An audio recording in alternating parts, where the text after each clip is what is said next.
Hi, welcome to today's edition of Loving a Broken Heart, brought to you from Thomasville, North Carolina. You can find us at our website at www.lovingbrokenheart.wordpress.com.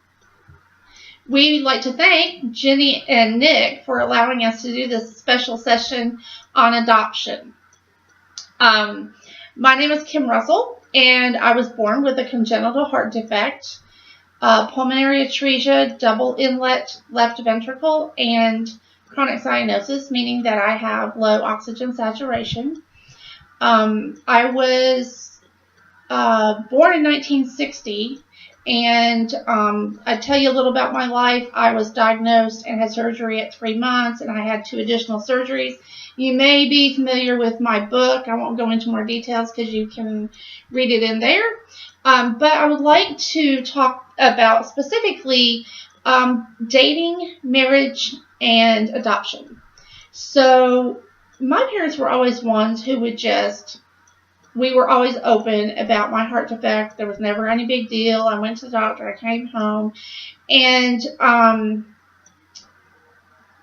that led to me being very open with the people that I date and eventually marrying Tom. It was always open. I always told everybody that I knew.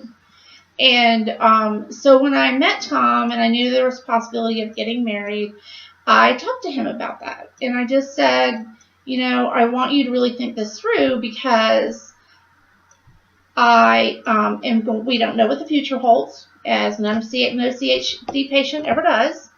I don't know how long I'll live, and I cannot give birth. And so you need to think long and hard about that. And he said, I've already thought about all that. We discussed that before, and I'm fine with that. And I said, well, this is forever. And he said, this is forever. And with that, we were engaged. We actually had only officially dated for 2 weeks when we knew that we'd be getting married. And then we waited 3 months to announce it publicly.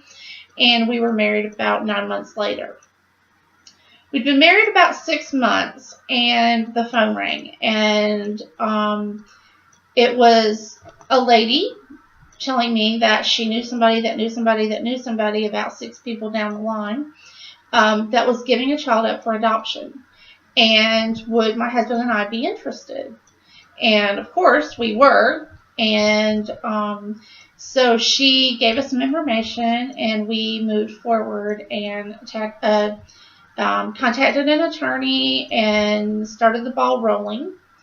It turned out that the pregnancy was only 4.5 months along, so it was kind of fun because we got doctor's reports, and I don't know if you knew that about that, but we got some of the doctor's reports, and we got to hear, a couple of times about how the mom was doing, and so 4.5 months later, our daughter was born. We got her when she was 2 days old, and it was a very exciting day. I will never forget. I don't have a picture with me because I'm not at home, but the day that we went to pick her up, I was very calm. And I said to Tom, we're on our way to pick up our baby. I can't believe I'm not emotional. And then we drove up to the hospital, and then I walked in the door and saw a nurse standing there holding our child, and of course I lost it. It was the most joyous thing ever. And our new little bundle, and she handed her right over, and I had made her a blanket, and we got to hold her, and it was just an incredible. It was just incredible. So what I wanted to talk about a little bit today is, 1, the joy of adoption, but 2, I thought it'd be interesting for you to really hear it from Stephanie as well. So Stephanie, I just was going to ask you a few questions, kind of get the conversation started a little bit. Do you remember finding out that you were adopted? No. I've always known that I was adopted. I don't recall ever finding out or being surprised or shocked, or it's just something you've always explained to me or made sure I knew. Again, your family was open and we were very open. It was never a secret. And people actually, that used to surprise some people, and people were surprised that I was adopted and that I knew about it. But I've always known. And well, that's interesting, and I'm glad you brought that up, because one of the things that Daddy and I did before we actually went through the adoption was to interview people. Like, we'd be at yard sales or in the store or whatever, and find out, that somebody was adopted, and we asked them questions. When did you find out? How did you feel about that? What would you wish had been done differently? And without a doubt, everyone that was not told until they were older, maybe between 16 and 25, were absolutely devastated and felt like they'd been living a lie all this time. Yes, yeah, I was never deceived, or and I never found a secret letter or a secret document. I've always known, and I've always been comfortable and always been able to ask questions and anything. So for me, it was normal. I've had a very normal life, and I've always just, yeah. Well, it has always been open, and I really feel like that's been the right thing to do. I mean, we obviously, kids that have lies told to them, then their question is, well, what else did you lie to me about, and have to live in a world of deceit. But I will tell you that when Stephanie was about 5 or 6, we were riding in the car, and we were going to be going a long distance. So I wanted to check with her and just see, did she realize what adoption meant? Did she have the whole concept? And so we're riding in the car, and she's in the back seat. And I said, Stephanie, you know you're adopted, right? She said, yes, Mommy, I do. And I said, well, do you know what that means? And she said, no. And I said, well, that means that God wanted you in our family, but Mommy could not carry you in her tummy, so someone else did that for him and then brought you to us. And she's like, okay, well, when you're explaining that and you're new to adoption, of course, your fears are, what questions are they going to ask? How much should you tell them? How much should you not tell them at that time? And, she only had one question, and it was it had really nothing to do with adoption at all. And she was on her way playing in the back seat, and it was no big deal. So I do think that was an important thing. But to go take that a little further, did you ever feel different or like you were an outside family member? Or growing up, my dad has a very large family, and I did feel a little like an outsider. But I realize now it's because we moved away. We moved to Michigan when I was 5, and so I didn't know all my cousins and my aunts and uncles. But I think that was more because we moved away. Now, especially now that I'm older, I'm a Russell through and through. I may not have the blood, but I'm a Russell. That's, yeah. I do have a lot, I love my family, but I do have a lot more rhythm than the Russells. But other than that, I'm a Russell.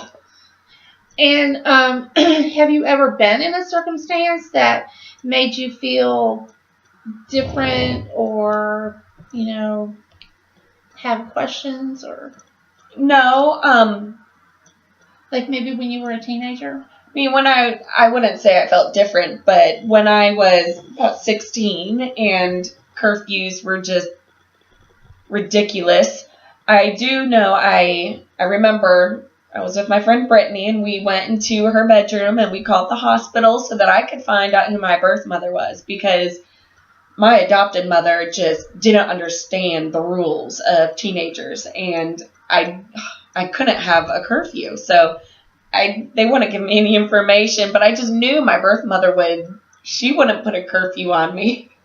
I do remember one time you had said something about, you were a teenager, and you said something about calling DFACS because you thought you were abused. And so I don't remember that. Yeah, and you said, and I said, okay, but make sure you have your suitcase ready for when they come, and make sure you get into a good home, because when you do that, you have to go live somewhere else, and you never really know where that's going to be. And I think you were like, oh, Well, that doesn't sound good either, so I think I'll just hang out here. So, then that leads us a little bit to, have you ever looked for your family? I did get on an adoption registry, National Adoption Registry, and I submitted my name and my contact information.